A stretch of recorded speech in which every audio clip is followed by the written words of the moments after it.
Welcome to KMET 1490 AM ABC News Radio and the Southern California Business Report with Yvette Walker, a show dedicated to highlighting successful Southern California businesses and the people behind them. Welcome and thank you for joining the Southern California Business Report on ABC News and Talks, KMET 1490 AM, 98.1 FM, and KMET TV.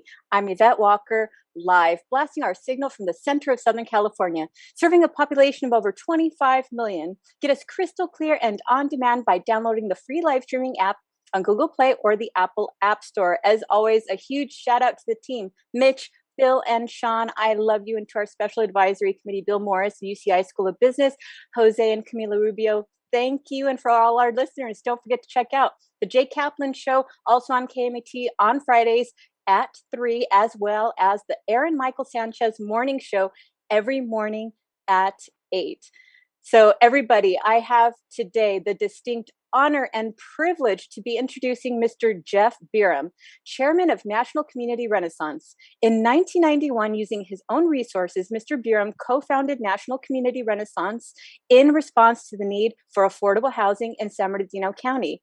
5 years later, wanting to provide more than shelter to low-income families and seniors, he co-founded the Hope Through Housing Foundation to offer programs and services that transform the lives of residents. Today, National Core is one of the largest nonprofit affordable housing developers in the country.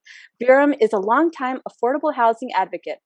Early in his career, he was one of 22 real estate professionals to be appointed by Congress to serve on the Millennial Housing Commission, whose mission was to make recommendations for federal housing policy to legislatures.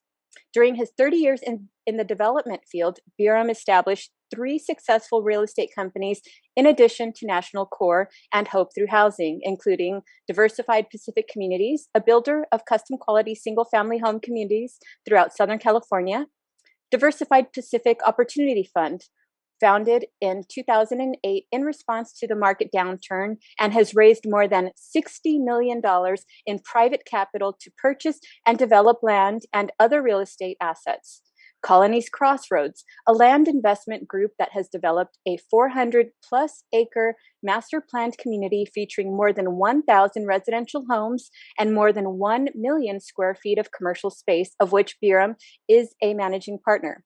Burum is an active part of the community, serving on many nonprofit and for-profit boards, and previously served on the board of Pomona Valley Habitat for Humanity and AIG Sun, America's Asset Management Company. Thank you so much for being with us today, Mr. Burum. Thank you, Yvette. Thanks for having me. Absolutely. So, you've been on the program before, and before we move any further, I just want to thank you for being my 100th interview for Southern California Business Report. It's very exciting, but you are also celebrating a lot of wonderful, exciting milestones that I just cannot wait to dig into. But before we get there, please talk a little bit about your journey to, having all of these projects and all of these efforts deployed by you. Well, Yvette, I've been blessed in this world to have good friends and people like you in our world that see that some of the things we're working on are newsworthy and are worth pursuing. And so it's been easy for me to keep up the energy over the last 30 years. As you know, we're talking a little bit about the 30th anniversary of National Core and some of the other things that we've been working on. But it's real easy when you get up every day, you get inspired with ideas, and you have a great team and great partners and great friends around you that help you get it done. And I've been blessed in my life with a lot of great friends and family and supporters the whole way. And it makes success in life a lot easier. Absolutely. So, let's just start with Hope Through Housing. It's a wonderful project. You are serving, I don't know how countless numbers of families through affordable housing and creating a very safe space, a safe environment for their children to learn, to grow, and to feel safe in the communities that you live. Please talk a little bit about Hope Through Housing Foundation, your 30th anniversary celebration, and the projects that you have coming down the pipeline. Well, we're celebrating our big gala coming up this October in Anaheim. We are hoping to have about 1,500 people there that have been supporters of ours for a long time. Big organizations, big banks, B of A, Wells Fargo have been great supporters of ours for a long time. And we are, our goal is to net $1 million on October 20th, Friday night at the Anaheim Hilton Convention Center. We have been providing services, like you mentioned, for about 25 years. Hope Through Housing's been around 25 to 30. And we have been trying to serve families and help them understand once they get that helping hand up, how to stay there and how to climb further past us. And so whether it's education for kids, whether it's healthy eating and habits for seniors, or, it's frankly families that need to even, indoctrinate themselves more in Southern California with English as a second language. We've been providing those services for 25 years now, and really just trying to help families understand how to maintain stability in their lives. Sometimes that's even, just balancing checkbooks and learning how to do that and open up bank accounts and, getting their kids, with immunizations that they need in the modern world. So we were going to continue. We're really going to spend a lot of time that night talking about the next 30 years that what we're working on in this world versus what we've accomplished. It's really not about what we've accomplished. It's what we want to accomplish with others in the future that's going to make the difference. Right. And so, I mean, when you look at Hope Through Housing, really, we can just spend a lot more than just an hour talking about the various facets that, encompass what it is that you do. But one of the programs I would like to touch on as well is also your internship or your mentorship program to encourage residents to find a career pathway in property management, right, of the Hope Through Housing properties throughout Southern California. Can you please speak to that for a bit? Yeah, so I mean, everyone needs mentors at different times of their life. Been blessed with several myself. My original partner that helped me found National Corps, Andy Wright, obviously was a big mentor. I had a high school mentor that helped me, get into Claremont here in Southern California, and I've continued to be blessed with people with more knowledge or wisdom than I in any specific field at a time. And so what we've tried to do is the lessons that we've learned in life have tried to create programs that we knew that helped us get to where we are. And so one of the big programs at National Corps and that Hope for Housing is certainly implementing is a mentorship program that we're trying to expand this next year. We're really trying to create an entire magnet school, trade school, where we can bring in talented people of all kinds of different backgrounds and talents, and get them into high school and help them get on a career path. And so, what we've done on the properties in the neighborhoods where our properties are located, I think we have over like 130 neighborhoods now that we're in. We're really trying to, inspire the youth to understand that their station in life that you're born in isn't the station of life you have to stay in. Some people like to stay in their station of life, and frankly, that goes from doesn't matter what economic scale you were born into. Some people like to grow beyond it, and we just want to be there to help encourage them and be there to lend an ear when an ear is necessary, and sometimes lend them the words or education that will help instill into them the values that we think are important to be successful with whatever path they're choosing to pursue. Right. And so recently over the summer, I was so impressed. I was invited to one of your Hope Through Housing children's events on site where they had somebody from the community come in and read a book, one of my favorite books, by the way, by Shel Silverstein called The Giving Tree. Absolutely love it. And had activities related to the book and what it is that they read. And in a beautiful library environment with everything any child could want, right? In terms of artistic supplies, books, beautiful, colorful, safe, clean environment in, an affordable housing property. it was just a wonderful representation of what it means to be safe in a community that maybe, children wouldn't be safe under other conditions outside of your property. Yeah, we function a lot because we don't have unlimited capital, so we have a lot of volunteers. If you were on one of the properties and someone was there reading, it was probably a local businessman or a businesswoman from the community that volunteered to meet with the kids and try to inspire them.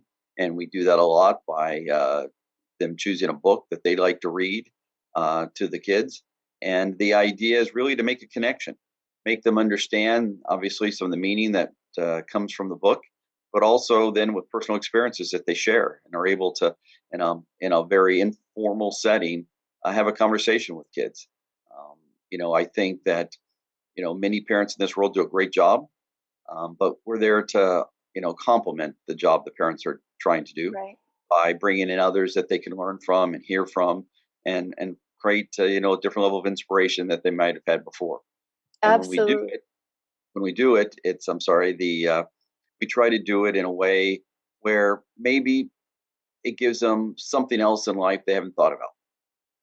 Absolutely. And so, I just absolutely value that. I love it. And I think it's also a relief to the parents, right? Working parents, to know that there are programs like that in their community that are caring for their children, where they have safe places, where they don't have to worry about, their child being intercepted by the local, drug dealer, or getting caught up in gang crimes, or being, swept off the street because of, sex trafficking. It's just a beautiful, safe, clean, nurturing environment. And I was very, very happy. And again, as I said before, I wish I had grown up on one of your properties, because my upbringing was a little tough. But seeing what it is that you're doing for these families is just really inspiring. So much so that my own boys that were with me were looking for ways to volunteer and want to volunteer in the future. So that's something that we're going to have to follow up with you on. It's great. Well, I'm a personal testimonial that I'm pretty sure if I hadn't gotten into athletics as a young man, I'd be in a little different station in life today, because an idle mind of a teenager can sometimes get you in a little bit of trouble. And Yes. I was no different than, and from the economic environment that I grew up in, that, you know, I didn't have everything economically I wanted that my mother could afford to give. And so, my idle mind sometimes wondered and got myself in trouble. But I can certainly say that athletics and what we try to do with the kids on the program is give them opportunities to participate, either in education, games, athletics, anything that we can try to inspire them with, to get them to find a niche for themselves that they enjoy doing, and they're not just left to themselves. And Right. so I think that's part of our program, is trying to keep the active minds active on productive things in this world that can give them inspiration. Absolutely. And so you've done it so beautifully, and thank you so much for that and for our community. And so, the Hope Through Housing Foundation is not enough of a big task that you've already undertaken, so much so that you've created a new foundation, and it's called the Count on Us Foundation. Can you please talk a little bit about that? Yeah, that actually started um, uh, about 6 months ago, a little over now. Um, I was out back east with my soccer team, and I was with my son and my nephew Blake, and we were visiting our team that was playing in Florida, the Florida tropics, and my mother came down with COVID, Oh, and so and she had also has congestive heart failure. So when they admitted her in the hospital, she went into ICU, and my son, my nephew, and I went to visit her after she was admitted, and they both tested positive. I tested negative, so they were quarantined in a hotel room for days. And a couple days into it, I doing what I do, I went in there and tried to inspire my son and my nephew to do something besides watch movies and play video games. And long and short of it is, we were challenging each other to push ourselves to do new things. And they challenged me. My son in particular challenged me that day to write a rap song because he knew, I can't sing and I can't play a musical instrument. And, my wife doesn't think I'm a very good dancer. So music maybe is not part of my background. And I've never been a big fan of rap, particularly some of it with the language. But I took that challenge seriously, and I sat around and I was thinking about doing something for my children's graduation. They're both graduating. My daughter from high school, my son from college this past May. And I started thinking maybe I'll write a rap song about their lives, and I was working on it. And it was the night the Russians invaded the Ukraine. Oh. And I was watching the nightly news and realized that moment that if I was going to write something that was meaningful, that could potentially be worth spending the time on, maybe I should change my focus. And I did that night. And I started collaborating with a great young man out of Los Angeles, Ryan Etheridge, goes by Ryan Callie. And I started giving him some inspirational words. That's how it started. And, 4 months later, he and I and a couple other folks, Lanisha Nelson and David Navarra, helped put together what today is a song called Count on Us. As we started writing the song, I got inspired by an image that I saw on Facebook by a friend on Facebook. It was a former board member's daughter-in-law, where she had literally had drawn this beautiful image of a Native Alaskan bowed with its head bowed, praying. And I called her up and I said, "Could you do an image for me, like an album cover for this song that we're collaborating on?" And I sent her some of the original verses, and we talked about some of the images from the Ukraine, St. Sophie's Cathedral, some of the famous people like Vladimir Zelensky, the president of Ukraine, the mother in the subway with a couple children that was on the nightly news all the time at the beginning. And so she put those kind of into a multi-image, two-dimensional like poster album cover. And we took that and gave it to a young man on my team named Alan Floth that's really doing a lot of stuff with me in the new technology space and the metaverse and NFTs. And I said, "Alan, can we make this three-dimensional?" So we have an image of this album cover kind of spinning with the song encrypted in it. And because it's wrapped, we put the words there so people could see it and can, learn the words. And so he took that to a young gentleman who was living in Algeria at the time. And he's a great developer coder of animated video photos and things. And so he turned it into what now is basically a music video of the images that kind of come alive of the 2D image that this young lady drew, Gretchen Falsky. And so it's now, and then we grew it from there. And so now we've turned it into an entire campaign to remind the world of the challenges that the Ukrainian people are suffering. And, and it's really an idea to appeal to the people of the world. The president of the Ukraine's been appealing to the governments, asking for jet fighters and money and assistance. And I said, why can't we, as just one member of society, say, why can't we step up as individuals? Why can't we, make a contribution? And maybe if enough of us do it, we can make a difference. And maybe that difference could be in inspiring the Ukrainian people. So it's turned into a major fundraising campaign. We've actually now partnered with Vladimir Zelensky, the president of the Ukraine, his United 24 charity that he created for refugee relocation and rebuilding the Ukraine.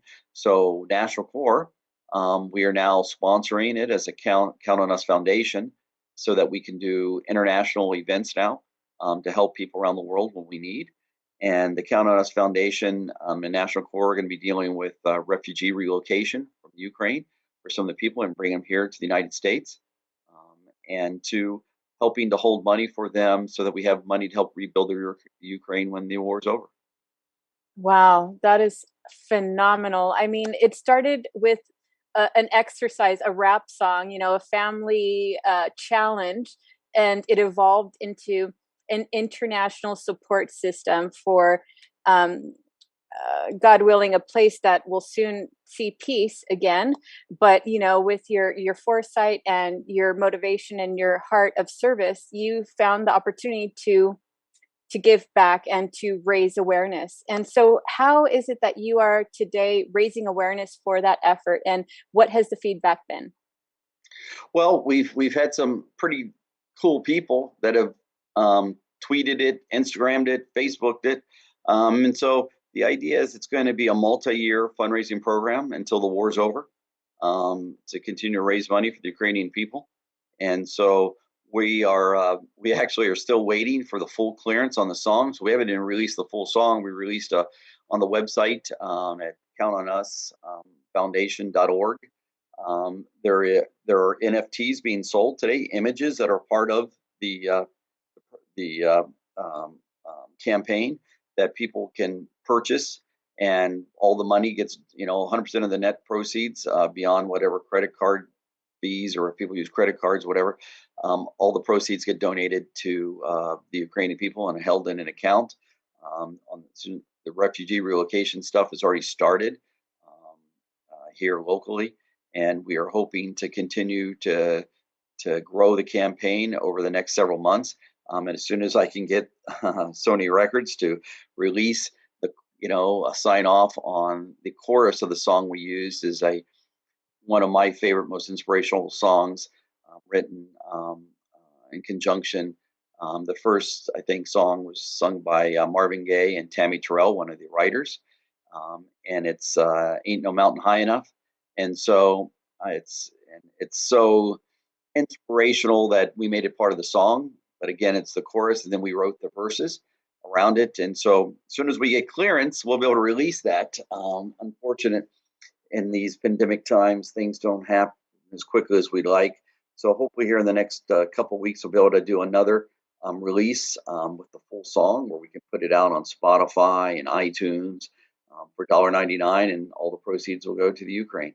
And our goal is obviously to raise as much money as we can, and to help as many Ukrainian families as we can. Wow, what a tremendous effort. And so, um, how are you currently activating the campaign? You said you're having some people tweet it, and others, you're creating a song. And now President Zelensky is part of the campaign. I mean, what more is there left to add to the campaign? It sounds like you have a complete and universal global campaign occurring. That's what it sounds like to me.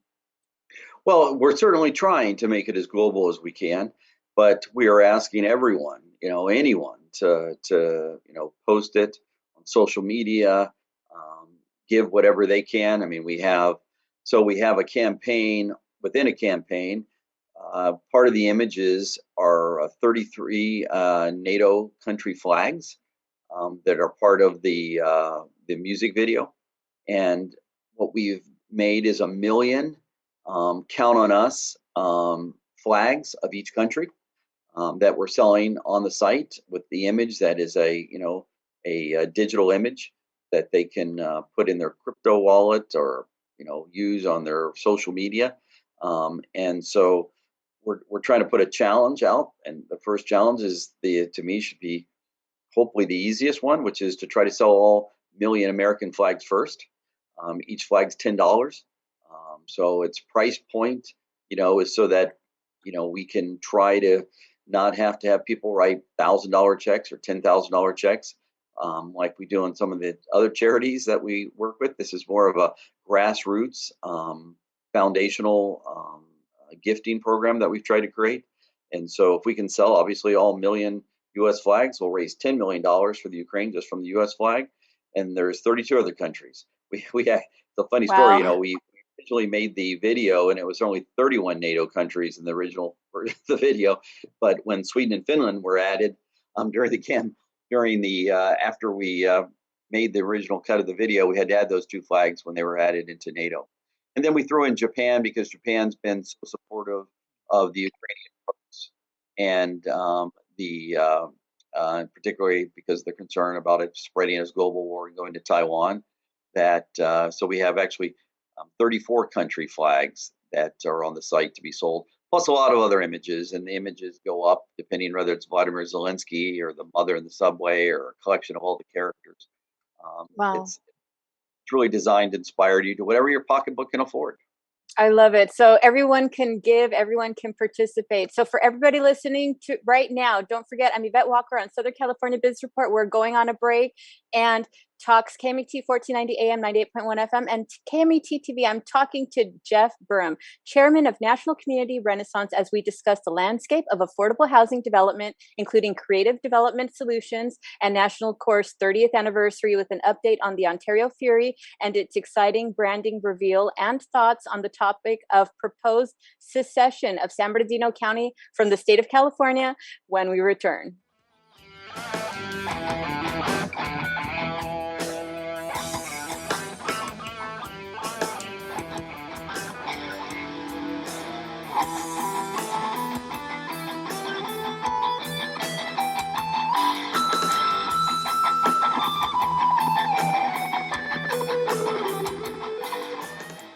Every 2 seconds, someone needs a blood transfusion.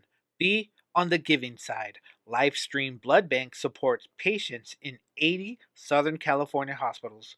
Call 1-800-TRY-GIVING for more information and to set an appointment. City of Hope is driven to making a difference in the lives of people with cancer and diabetes. We accomplish this by conducting innovative research and providing outstanding care. If you or a loved one has received a cancer diagnosis, go to cityofhope.org to learn more about how our innovative approach could change your outcome. Cal State San Bernardino is home to the only School of Entrepreneurship in California.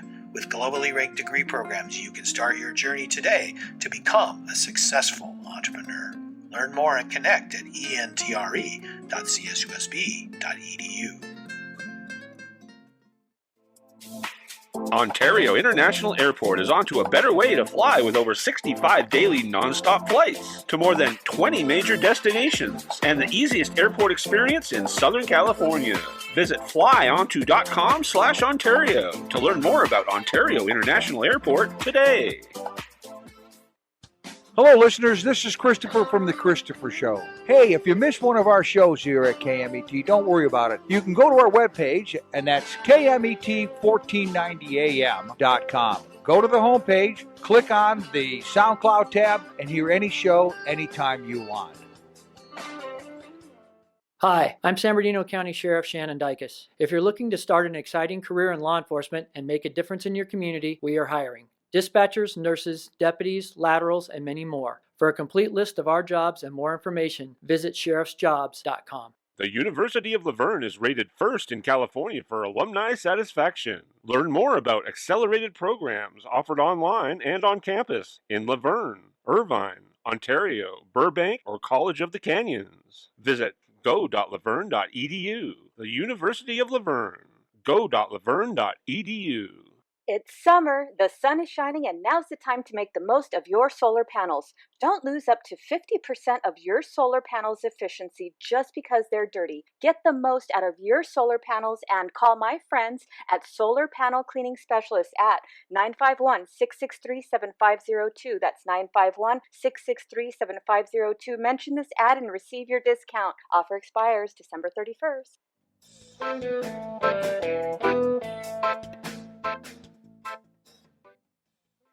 Welcome back. For those listening, I'm Yvette Walker on Southern California Business Report on ABC News and Talks, KMET 1490 AM, 98.1 FM, and KMET TV, talking to Mr. Jeff Burum, Chairman of National Community Renaissance, as we discuss the landscape of affordable housing development, including creative development solutions and National Course 30th anniversary, with an update on the Ontario Fury and its exciting branding reveal, and thoughts on the topic of proposed secession of San Bernardino County from the state of California. Thank you again for being with us today, Mr. Burum.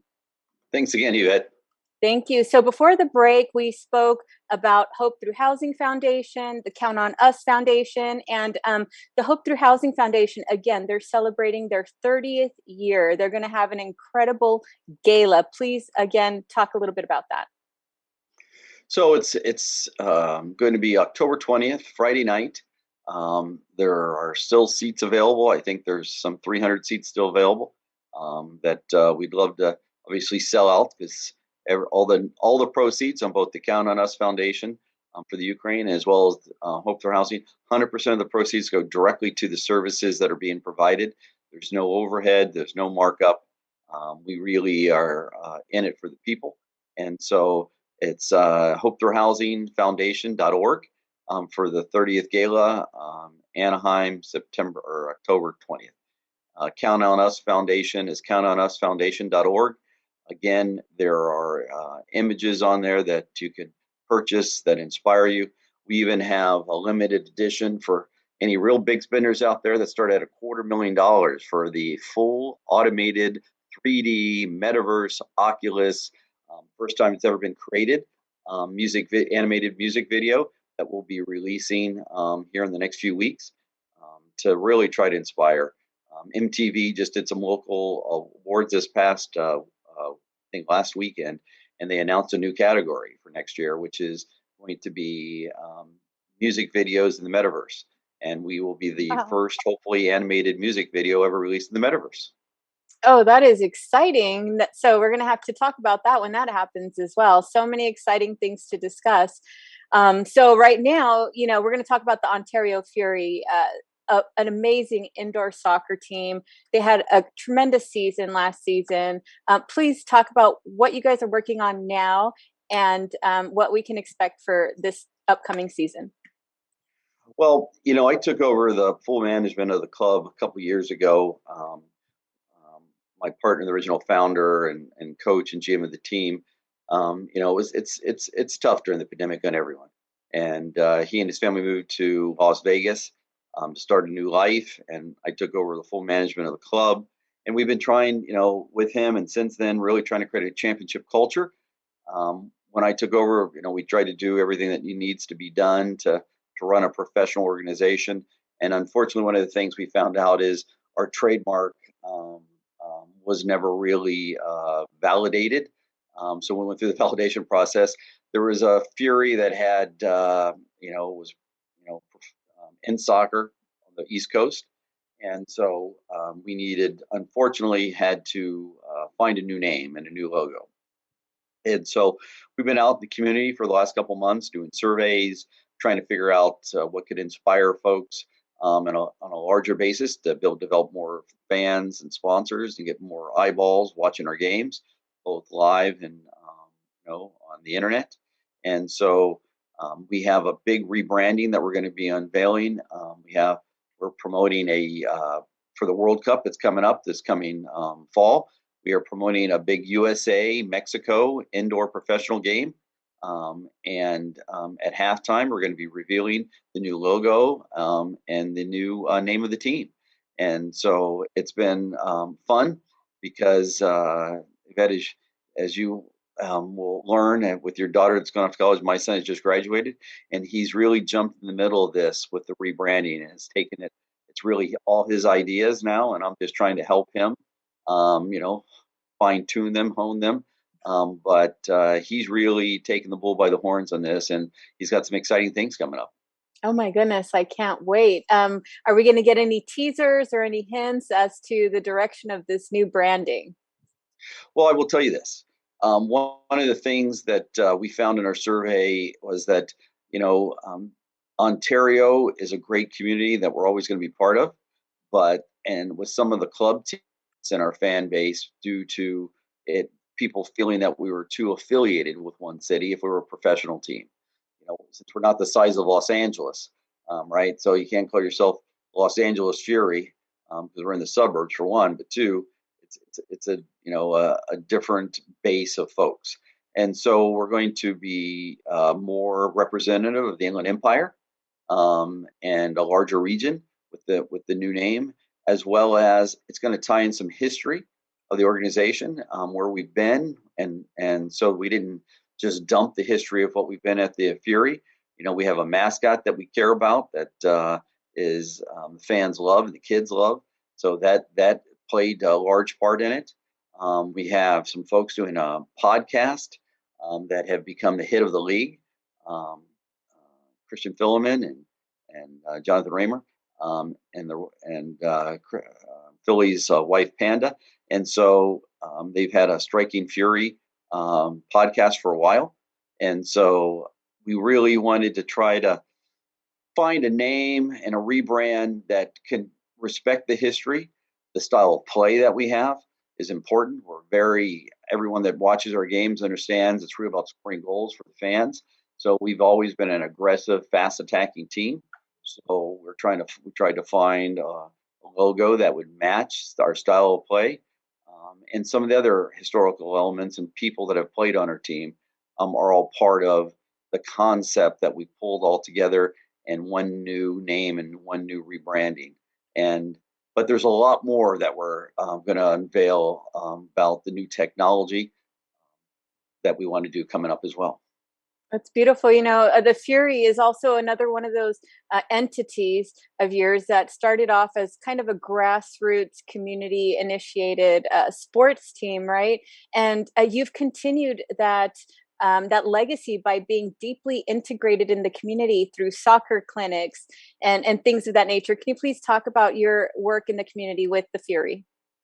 So, both for the young professionals that are on our team, obviously people playing indoor soccer aren't playing for the Galaxy or LAFC today, though we have players that have played for LAFC. We have players that are still playing the MLS on other teams because it's really a stepping stone or a stepping down stone, if you will. Landon Donovan, after he left the Galaxy, played for one of our competitors. Other players have played for us that have been on the MLS. We have Izzy Cisse, that is our captain of our team, that played on the LA Galaxy, and so it's really, I consider it the second highest level of soccer in our country. It's the highest level indoor that's played. But we try to help these guys with their lives and their path in life, and then try to use them, as we talked about earlier, mentoring programs. We try to get them to mentor the kids of the community and inspire them to understand how to be gentlemen. And so we really pride ourselves in being the most active franchise. There's a lot of other sports franchises that play in the Inland Empire, but we really pride ourselves in trying to make more community events, touch more people than all the other franchises combined is our goal. We really, and then by the way, if it inspires them to make us step up our game, to have to even do more public, that's my goal. And so we really have a great young squad of players that really care about this community. Frank Tayu, our MVP, and that's been 4-time MVP in the league, is our leading scorer. Is just a tremendous human being himself, and really want to brand that throughout the league and throughout our community as the style and class of players that we want to inspire the next generation. Absolutely. And I'm just going to chime in and talk about the Toyota Arena, which is where your team plays. The Toyota Arena is super easy to access. Parking is, you park and you walk 2 minutes and you're there. The arena itself is just over 10,000 seats. So anywhere you sit, you're going to have the perfect view of the field. And because it is such a fast action, animated, high energy game, it just brings you into the game, which is something that I love about it, being there and being part of the energy and the action as they're, running the ball up and down the field before somebody gets a goal. And so are you still selling season tickets? Are those still available? And if so, where can people find them? We are. We need to sell a lot more season tickets. It's you can find them on the OntarioFury.com site. You can find them on the Toyota Arena site, but there's less markup, I think. You go through the Ontario Fury site. We use our own ticketing agency that makes it less costly for our fans. And I think that the whole idea is to try to get more people to the games, to try to get more fans to understand. I grew up an American sports fan, right? So I'm old enough now where I'm saying when I grew up, I really watched sports of the 70s in our country. And I watched basketball, baseball, and football like most Americans growing up in that era. And I will tell you, I have never had a sport get me more excited and have more fun watching than I do watching indoor professional soccer because it's so quick.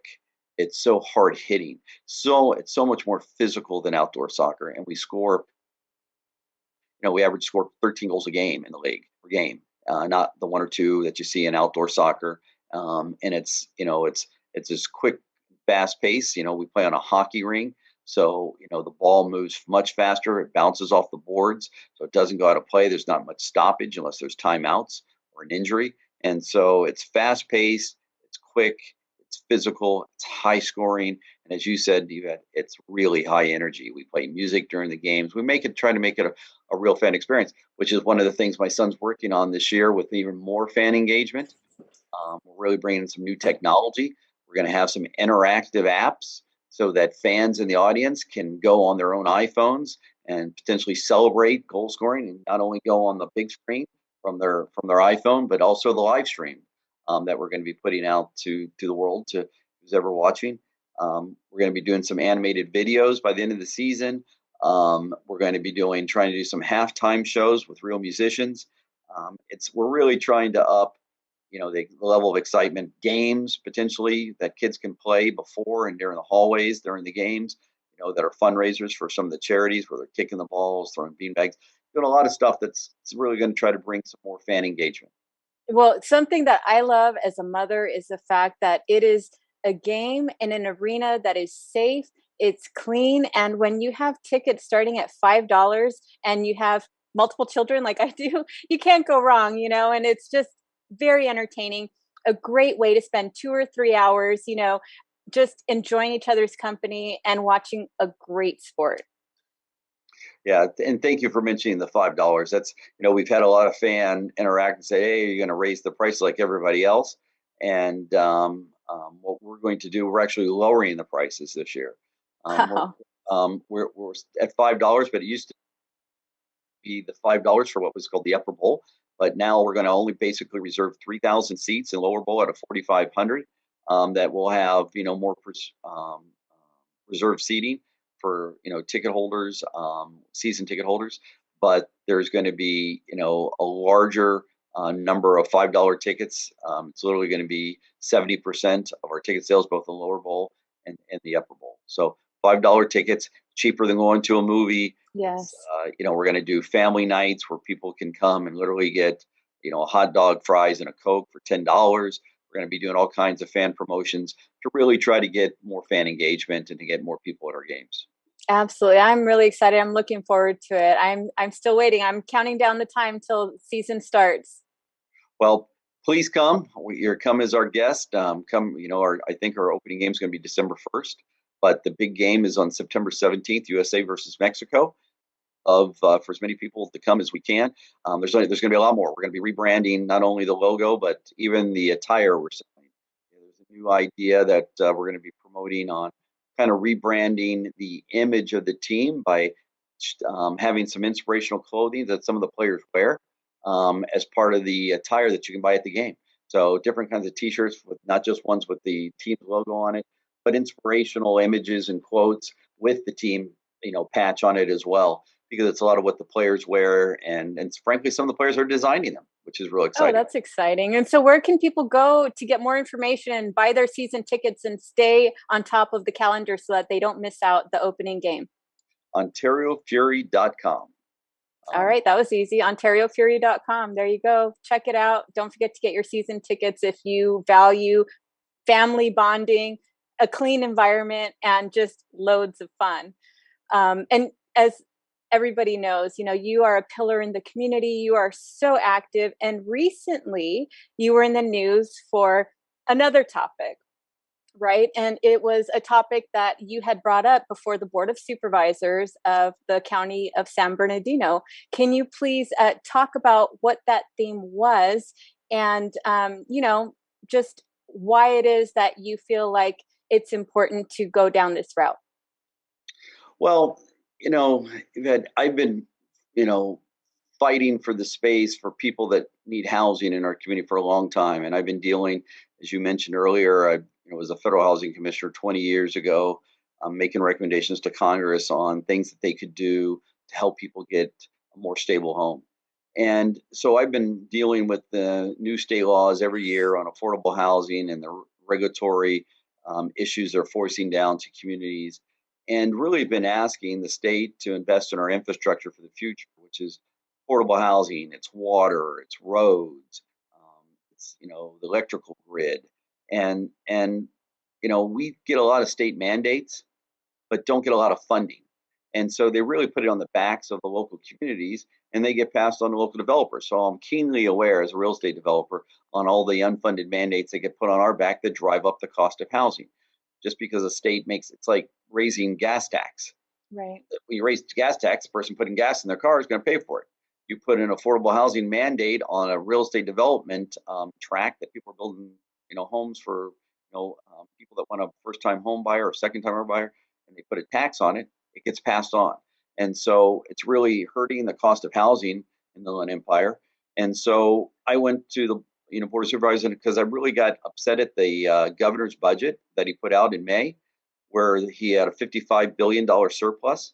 And San Bernardino County, and Riverside County, the fastest two growing counties in the state, and the largest landmass, San Bernardino County, not only in our state, but in the country as a county.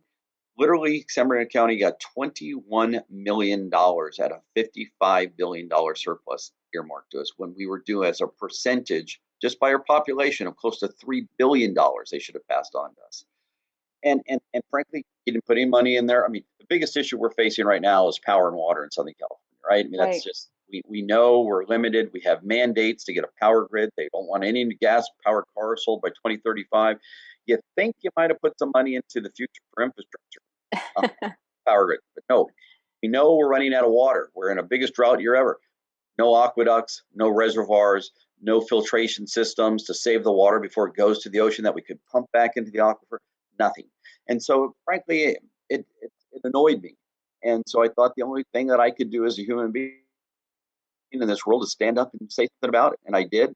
And I was blessed enough over a few weeks, even some politicians that were not necessarily supportive of the idea from the beginning, said it was time to do studies and time to look at what we are lacking in funding and what our fair share is. So on the November ballot, we have an initiative that we're hoping to pass where people of San Bernardino County can stand up and say, enough is enough. It's time for us to get our fair share of the monies that we pay. When we live in a state that has the highest tax rate in the country, you think that like buying a new car, when you buy the platinum package and you pay more for it, you normally get better, you get the little, Bluetooth speakers that are really cool. You get the high wheels, you get the cool looking rims, but we don't have the best education rankings in our country. We don't have the best healthcare rankings in our country or services. So at some point in time, it's time for us citizens to stand up and say, listen, if you want to tax us, then give us the services in return for them. And that's really what the initiative is about. People want to make it about succession. It's not about succession. It's about standing up for where our fair share is and what we're due as a people, as a county. And, other people want to, make it about succession. Well, if you don't have something at risk, if the state doesn't see some kind of challenge to them in the long run, then they're not going to pay any attention to us. And so we are part of the best state in the union. California has the best culture, the best diversity, the best environment. We have beaches, we have mountains, we have skiing. We have Indian casinos. We have you name it in Southern California. In California, we have it. So no one ever wants to leave the best state in the union, but sometimes you don't have a choice. Sometimes if you want a better tomorrow, and if they're not going to start managing our state better because we're so darn large, it really requires some real attention to it. Then we got to look at alternatives. Right. I think it's called voting with your feet, right? Well, the one thing you get in a democracy that I want people to remember, and that's part of what our grassroots campaign is about, is we have one asset that we have in a democracy, and that's our ability to vote. And so I'm really trying to inspire more people to get to the polls this coming November than ever. It's not a Republican versus Democrat initiative, though some people want to make it that. That's certainly not our cause. This is a cause about all of us together. It's about fairness for all. I mean, what's wrong with this statement? All we want is our fair share. All we want to understand what our fair share that we should be getting that we're not getting. I mean, how is that politically incorrect? How is that wrong in today's world? I mean, if you're a Republican or a Democrat, you should all want your fair share for your citizens that you represent, right? Absolutely, especially when it's money that are being, paid through tax funds, and that should, in theory, be returned to some capacity to these, various regions to help cover the cost of infrastructure, services, and so on. So, what has the feedback been for this initiative so far? Well, I think the people of San Bernardino County, the silent majority, I think, are starting to understand it, and I think my goal is to get them really excited about it. And so it started. We've had a lot of people talk about it on the national news now. We've had a lot of people in the local news talk about it. Uh, some are taking it very seriously. Others think it's a crazy idea because you could never succeed. They say you can't ever get through the state legislature. But the fact of the matter is, I think we can do anything as a group of people if we unite for a common purpose. And that's what this is about to me. This is about all of us. This isn't about a guy that stood up that's a real estate developer that said, what's our fair share? This is about the mayor of Fontana, Aquanetta Warren, that moved to Fontana to get out of LA to bring up her children in a safe neighborhood. This is about Mayor Paul Leon that's running, and Ontario that's done a great job economically there, but he understands the region's needs. Bill Velto, a businessman from Upland, that's the mayor there. He understands the housing challenges that he's faced because he's been in the real estate business his whole career. It's about people that are trying to help make different. Deborah Robertson from Rialto, the mayor, she gets it. There's so many people in this world. Dennis Michael, he was the one that helped us with National Core from the beginning. The city of Rancho Cucamonga is where we're located, and then where we are obviously doing the best that we can to provide for. He gets how much affordable housing is still needed in our region. Everyone's standing up. The DA stood up, right? Jason Anderson says we need more courthouses. They're spending $3.3 billion for new courthouses in California. We are getting $8.5 million for a juvenile detention center. They're building 19 new ones. We have 36 unfunded judges for the largest unfunded percentage in the state. We don't get one new courthouse. We need judges to be able to to be able to take on the cases that the state mandates we have to have. We have the sheriff. I agree. We need to get all of that funding, and people need to look out for that new initiative, but we need to go because we're getting at the time. Thank you so much for being with us, Mr. Burum. Thank you, Yvette. All right, for everybody listening, don't forget to look for us on Facebook, YouTube, LinkedIn, and Instagram. Check us out on scbrtalk.com, and don't forget to download the free live streaming app on Google Play or the Apple App Store. Don't miss my interview with Dr. Devorah Lieberman, the 18th president of the University of La Verne, a nationally ranked and Carnegie designated private institution for community engagement. Next week, we will have Justin Brown. He's the founder of TNN, an IT managed services provider. He started the company in 2001 when he was only 21 years old. His company has received recognition by the MSP Mentor 501 Global List, is a Microsoft Silver Partner, and has been on the Inc. 5000 fastest growing corporation list multiple times. We will see you next week, everybody. Do not miss it.